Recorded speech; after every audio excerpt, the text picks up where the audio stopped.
National Weather Service in League City has issued a severe thunderstorm warning for southern Montgomery County in southeastern Texas, northeastern Waller County in southeastern Texas, northwestern Harris County in southeastern Texas, until 8:30 p.m. Central Daylight Time.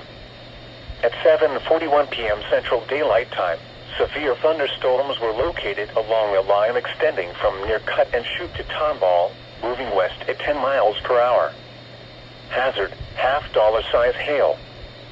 Source, radar indicated. Impact, damage to vehicles is expected.